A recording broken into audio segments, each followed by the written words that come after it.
Welcome to Astrodology, the podcast that brings you knowledge, wisdom, and principles that can help you find the peace and comfort we all seek and deserve in our lives.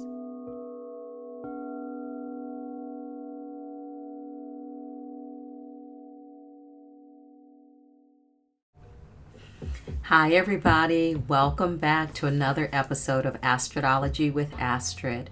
I hope you're doing well and everything is coming back together. We're in a time of we're in collective healing and collective trauma and collective grieving. But today I wanted to talk about love. With Valentine's Day, I'm recording this on February 13th. Tomorrow is the 14th. Valentine's Day. And what I find so sad to me is when Valentine's Day comes around, you have two distinct poles of energy. You have people that believe in celebrating the day and take the time and the energy to make it special. And then you have people that like boo ha ha and say like, well, I'm not going to have anyone tell me when to celebrate love. I can buy flowers or do whatever I want any time of the year. Then why don't you? And what's wrong with having a day to just pause and to celebrate love? We're all so busy. Our lives are so caught up. What's wrong with focusing on love? We focus on NBA championships. We focus on the Super Bowl. I think President's Day, MLK Day, it's nothing wrong. 4th of July, freedom. We celebrate freedom, but we don't want to do anything about love. It's kind of strange and odd, but I encourage you that love is the truest, purest form of energy. And so I want to talk about the practical side of love. Love is very, very important. Our hearts rely on giving and receiving love in order to keep the body healthy. So if you can't be with the one you love, my other term for this is Singles Awareness Day. There is no other day that really reminds you of your singleness than Valentine's Day. And I'm right there with you. I am a lover of love. I just think love is amazing. And it sounds trite to say, but self-love is so important. Really loving yourself. And then when you really, truly love, and the other word with love to me comes love and honor. When you really honor, love, and respect yourself, you radiate that, and then people can treat you back accordingly. I've not done a great job of it, so my track record is comme ci, comme ça. But I have known great love in my life. And I think what happens with love, especially in relationships, we want that love to last and continue and to go on forever. But some relationships are just a season, a reason, a lifetime. And that's the bitter pill about love. Because it is said that if you could bottle love, it would be the most sought after medication and drug available. Love makes us sick, makes us weak, makes us crazy, makes us nutty, elevates us, uplifts us, destroys us, crushes us, enlivens us, lifts us up, makes us feel alive, makes us feel down. What other remedy, supplement, medication could you think of that does all of those things? So today is about your heart, your physical heart, and the fight for love. Why love is so important to not forget about. Heart resonance. This quote says, sometimes the longest journey we make is the 16 inches from our heads to our hearts. So the theory is our hearts are always speaking to us, but we override it with practicality. There's numerous stories that talk about the intelligence of the heart, how the heart has a brain. Not just the brain in our skull is important. This one right here in the chest. But it's so amazing how we just kind of walk away from the one in the chest that actually is the area of unconditional love. And do you know that the energy of the heart is always sending information up to the mind? Does the mind listen? Occasionally we have bright spots and we have aha moments where we actually listen to our hearts.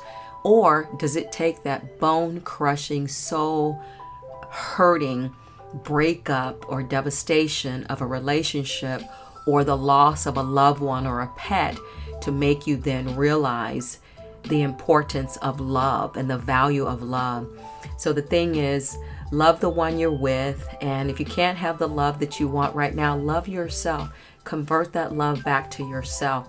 It's not selfish, it's actually required. So in the spiritual world, the energetic world, the heart chakra, anahata, it's the fourth energy center in the body, and it's associated in our chest area between our shoulder blades and around the heart. Represents love, compassion, and connection, and it governs our ability to give and receive love. It is said when this energy center is balanced, we feel emotionally fulfilled and open-hearted. An imbalanced heart chakra may manifest as feelings of isolation, heartache, or even resentment. Research indicates that emotional stress manifesting energetically as an imbalanced heart can contribute to other health issues, other diseases, and this includes the number one is cardiovascular problems. To date, heart disease is still the number one killer of men and of women. So the idea is engaging in practices, protocols to help promote emotional release. So we're all going to go through things. Heartbreak is part of life and living. And it's not just relationships. That's always my go-to for heartbreak. But you may not got the job you wanted, the assignment you wanted, the promotion you wanted. Your child didn't get into the university of their choice. Your partner got laid off. There's so many other things and ways that we experience heartbreak. Someone passes away. Someone gets a terminal illness. So when we think of heartbreak, we pass through a bunch of things. So the heart is the body's engine. It tirelessly pumps blood through the intricate network of our arteries and the veins that supply oxygen and nutrients to every single cell. The idea is, think about it as a mighty, consistently flowing river that ensures that life reaches every single crevice and corner and the farthest reaches of the body. This steady beat sustains us physically while holding deep emotional significance. Just as neurons transmit signals through synapses, the heart also responds to physical and emotional cues. And this creates a harmonious balance between our body, mind, and our spirit. Every single heartbeat is a message. It's a deliberate rhythm that reflects our inner and our outer world. So let's talk about functionality of the heart. At the core of its function, the heart works with our cardiovascular system to regulate circulation. Arteries carry oxygen-rich blood away from the heart, while veins return deoxygenated blood. So this cycle is vital for life, but beyond its physical role, the heart is a symbol of emotional strength. It reacts to joy, grief, love, and stress. And science overwhelmingly keeps showing, like the Heart Math Institute in the Bay Area shows that the heart and brain are interconnected. And I think we suffer as humans because we don't make the connection that these two are vital. We know, like we'll say, I got to get my brain right. I got to take a moment to think. I got to pull away. I got to pause to think. But do we ever say I want to pause to feel? Because feeling is the emotion of the heart. The heart affects your health. The ancient wisdom from Ayurvedic medicine, which I love, Ayurvedic medicine, traditional medicine, and even indigenous healing practices have long, for eons recognized this mind-heart connection. And this is why they incorporate herbs and lifestyles and practices to nourish both. We're a whole being and body. But most people just give credence to their brain and that's just their physicality. But we have organs, and our heart is an organ. Our heart is a huge organ, and it's important that we connect with this vital organ. The thing is, if you want to have love in your life, we've got to cultivate it and nourish it just like we do anything else. Our hearts yearn for big love, not just mediocre love, not just small time love. We actually yearn for big love. And when you're a spiritual person and on the spiritual path like myself and you and others, a similar philosophy and common interest, you have great passion, and you can have this great passion and spiritual companionship with the same person. So the question is, can you have great passion and spiritual companionship with the same person? I believe so. I believe so. You can have both. It's just finding the person that aligns with your beliefs and your ideation about what that looks like. I'm a highly spiritual person. I love God. I believe in Jesus. And these are drivers of my life. So it's important for me to have a partner who aligns with the same thing. Surya Das says, what do you think of when you think about love? Do you think about the people you love, your children, your romantic partner, your parents, your friends? When we talk about the love we have in our lives, oftentimes we are describing our appreciation for something that is beautiful, or at least beautiful and moving to us. So the idea is we need to keep our hearts open, and that heartbreak, by the way, is said to create cracks so that light can come in to heal us. So like I said, heartbreak is inevitable in life, and there's so many layers and things to heartbreak. But the idea is to be open to keeping your heart open in your current relationships. And this is relationships of all types that we have. The idea is, don't hang on too tightly to how you think a relationship should be. Changes in your love life will only be painful if you are rigid in your thoughts or behaviors. Now, I know I've been through this. I'm guilty of this so much. If you flow with the current of love, you'll find that old parts of your love life wash away, and they get rapidly replaced by different aspects, different things that'll, delight you. So the idea is current relationships may end, or they may act as a transition into a new phase of passion and renewed love. So if you're in a relationship right now and things are testy, you're going through a tough moment in your relationship, the moment we let go of that judgment and we're able to just drop those expectations, then that opens up the current. So a new phase of that passion and renewed love and renewed connection can exist. Sam Keen, I think he wrote the book To Love and to Be Loved. To Love and to Be Loved. Yep, he wrote the book, Sam Keen. And he said, first and foremost, you are unique. Your life is a once told tale, an unrepeatable drama. No one has the same story to tell as you. No one has your mixture of passion, inhibition, sensuality, and fears, generosity, and greed. Nobody has identical erroneous zones or ways of expressing love. Thus, there can be no single model of the ideal lover, no archetype, no universal path, because we have different histories, personality types, sensitivities, gifts, and wounds. The practice of loving needs to be tailor-made for each individual. You will find that for a variety of reasons, you are an excellent practitioner of some aspects of love and are ignorant of others. Different types of people express love in different ways. The native tongue of love may be sharing ideas, fixing the washer, sending roses, listening, touching, or providing money for college tuition. There are long distance and short distance lovers, those who drive on a solitude and occasional closeness with those who love best when they're engulfed in wall-to-wall intimacy.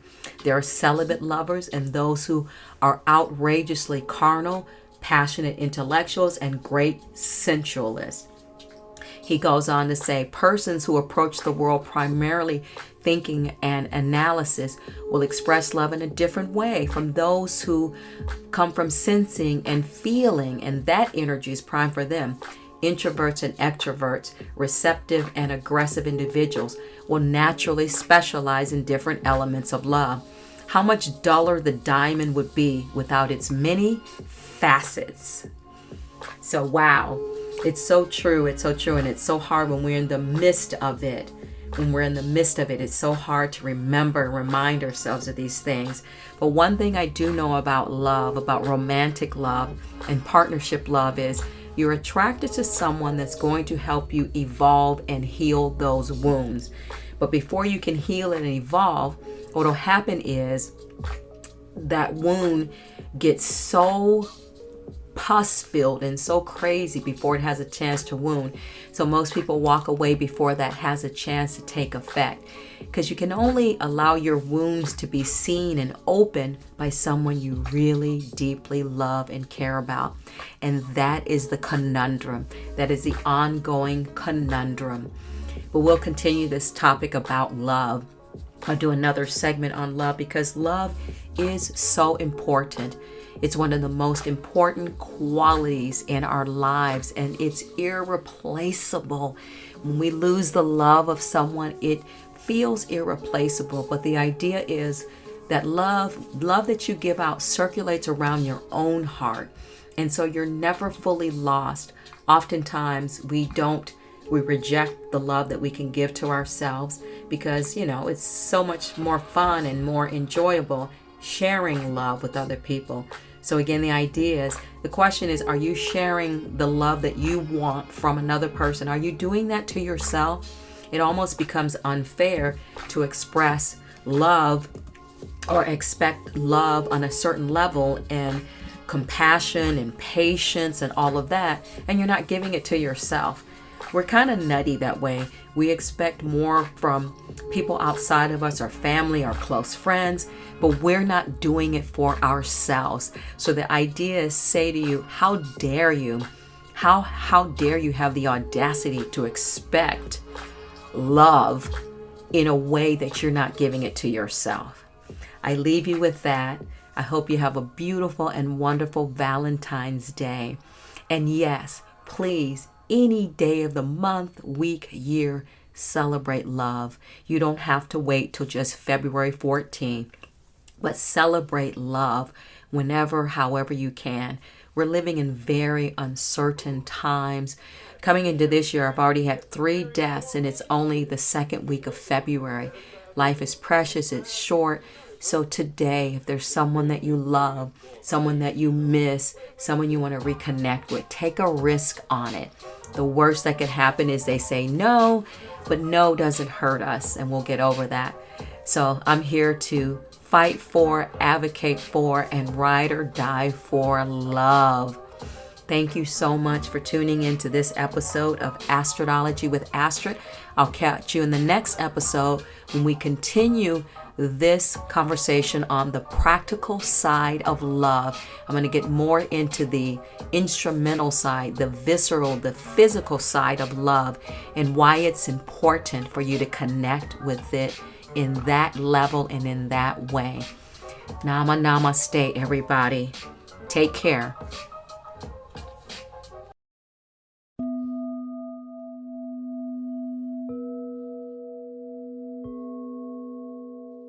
Thank you for listening to Astrodology. If you enjoyed this episode and would like to help support the podcast, please hit the subscribe button and tell your friends about it by sharing this program on social media. You can also follow me on Instagram at Coda Life Goddess or at CodaLife.com. Coda is C-O-T-A, Coda Life Goddess or CodaLife.com. Thank you again for listening to Astrodology, and I'll see you next time.